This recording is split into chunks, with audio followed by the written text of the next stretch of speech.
let's simmer down now. Simmer down, quiet. Your beloved senator is about to speak. Hello, Dogpatches. Within that time capsule, buried deep in the beloved soil of Dogpatch, is the sum total of all man's knowledge in the 20th century. Hooray for the 20th century! You must be wondering why such an expensive contraption been buried in such a cheap hole as your beloved Dogpatch. Well, the honest truth is, your beloved government spent so dang much on a dang thing, there wasn't a dang dime left to buy and no place to put it. And what did you done do, jackass? Oh, I riz up in the U.S. Senate. He riz. Just as I has riz up today in Dogpatch.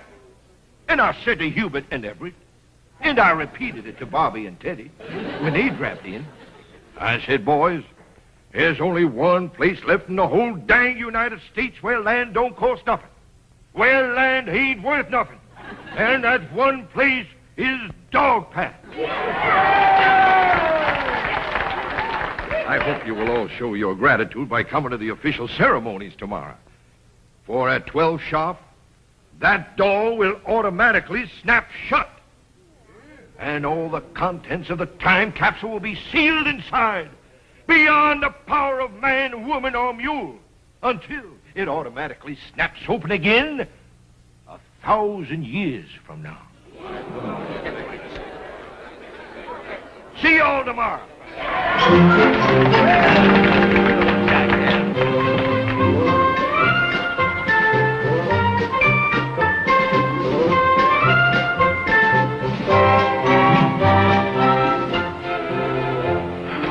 Wish we was its contents. Locked up inside of it for 1,000 years? Be 1,000-year honeymoon. For you, maybe, but what would I do for fun? Couldn't go catfishing. True. Couldn't go skunk hunting. Suppose not. There wouldn't be nothing to do all day long. Think of the evenings, Li'l Abner. That'd be the worst part. I'd miss ever Victor mature picture for 1,000 years.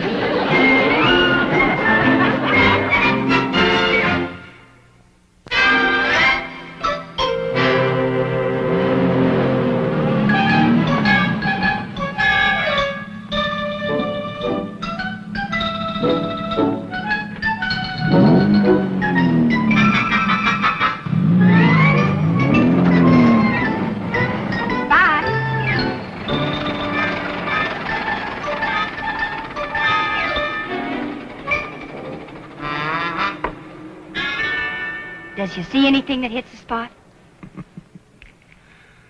Oh, everything. Anyone who orders the 10-cent executive's lunch gets their money's worth. Yes, I'm sure of that. And if he cares to go higher, there's the 35-cent blue plate special. The plate don't start off blue. It turns blue if she leaves the special on too long. Delicious. And best of all, naturally, is Mammy Yokum's $1.12 dinner. It's famous. The width and length of Dogpatch. And we hopes to sell one someday. It's got 14 courses. Do you serve them all? I'm the car hop. You've just sold one. Oh, golly!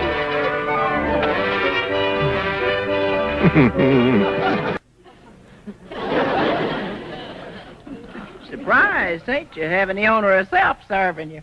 I don't do this for everybody. Then why me? You is the first varmint that was ever sport enough to order my $1.12 dinner, and I personally wants to watch the joy on your face as you chomps away. Start chomping. It's just as good as it looks. I've lost my appetite.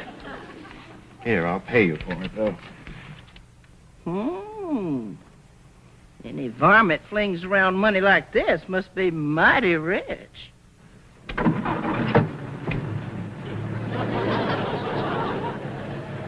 There ain't a nosy hair in my body, stranger. But is you married up? No, not yet. I got just the girl for you. And she's willing to get married. Well, I sympathize with the lady, madam, but She's been willing for years. there's no need to go on. Daisy Mae! Yes'm. You can go on home now. $1.12 dinner don't want to marry you.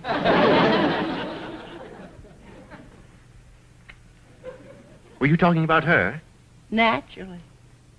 Do you think she would marry me? Well, ask her. It's the least I can do for $1.12 dinner.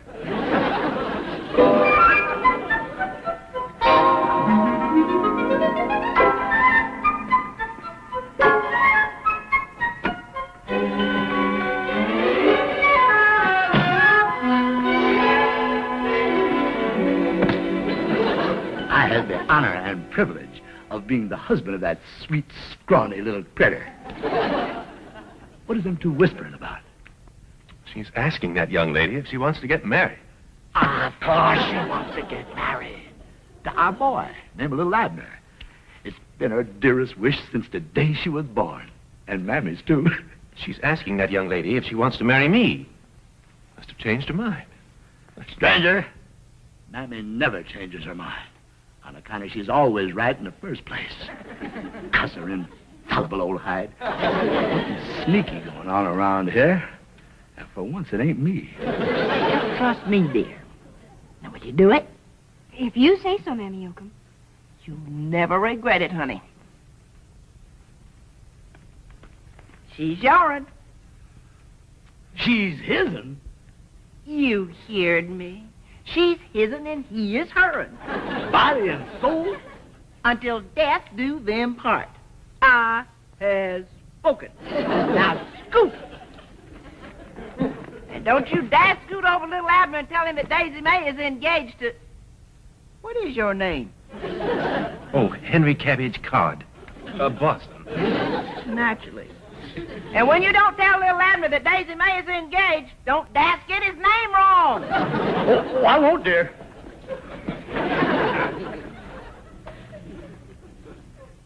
Keep it plutonic. Li'l Abner, I got some heartbreaking news. Daisy Mae is engaged to a city fella. Poor soul. No wonder his heart's breaking. And the whole idea was wound up by that dear, treacherous little mammy of yours. Pappy, everybody knows I've been hoping to lose Daisy Mae. Now, thanks to Mammy, I have. That's the happiest boy in the whole world. You was the stupidest boy in the whole world. Don't you see what that sweet, sneaky little mammy of yourn is up to? It's a trick to infuriate you into marrying Daisy Mae yourself. Oh, she couldn't have done it for no such reason. She knows I don't want her. She likewise knows you don't want nobody else to have her. And that's what that lovable little buzzard is figuring on when the chips is down.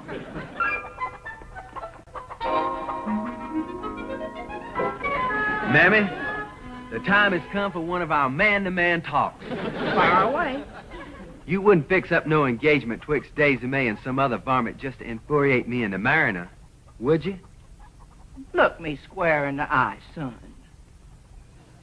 Now, do I look like the kind of a mammy a boy couldn't trust?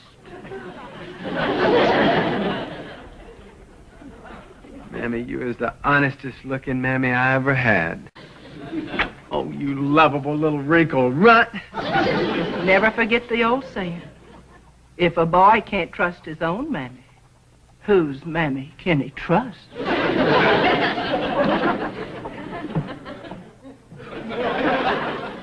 Well, you heard it, Pappy. I asked her man-to-man if Daisy Mae's engagement was a trick, and she denied it. She never denied it. She merely out-talked you. Oh, she's a brainy one. But don't worry, child. You got someone even brainier pitching for you.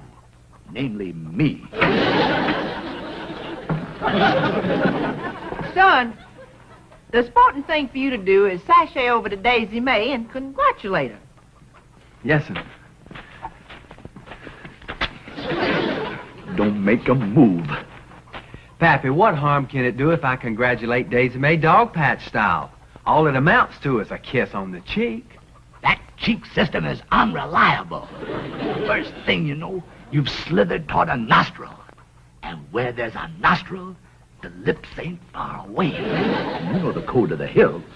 Well, any fool knows the code of the hill. I knows it. Any boy what kisses any girl on the lips got to marry her. if any relative what witnessed the crime insists on it. Oh, don't worry about me, Pappy. I is strictly a cheek man.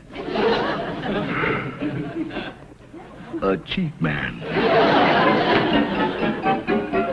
Oh, thank you, Chief, thank you. Washington has granted me 2 weeks for a honeymoon starting right now. You a justice of the peace? Close? Well, the closest we has to a justice of the peace is Sam the marrying man. How fast can he perform a wedding? Sam can rip through one of his 98-cent weddings in under 3 minutes. That's about as long as I'd care to wait.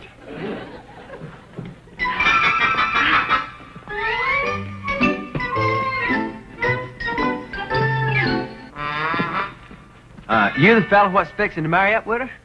Yes, I want to marry Miss Daisy Mae with all my heart. As a matter of idle curiosity, would you mind telling me what for? Well, because, for one thing, she's as beautiful a girl as any who ever lived. Oh, beautiful her. But it isn't simply her beauty I love. It's something that glows from deep inside her. Don't know what to call that. Well, shucks, won't you call it by its rightful name? It's her purity. Well, now, son, be a he-man and congratulate Daisy Mae Dogpatch style.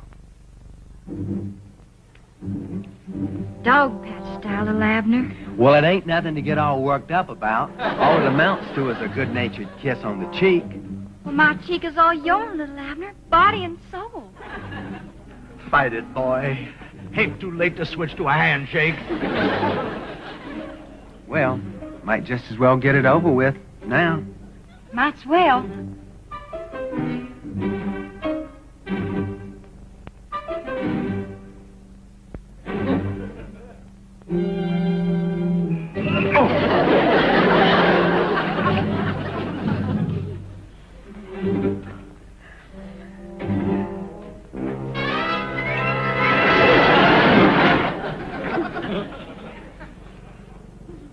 Well, Daisy Mae, that was goodbye. You can't kiss no girl like you just kissed me and up and say goodbye. But I didn't mean to kiss you on the lips. Honest, I didn't.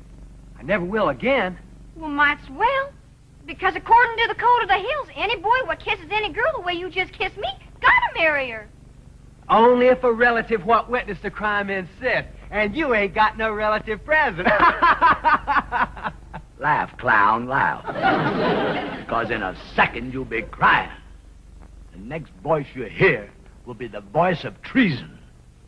I insist. But, Mammy, you ain't no relative of hers. Ain't nothing in the code of the hill says it can't be a relative of yours. I insist. I have spoken.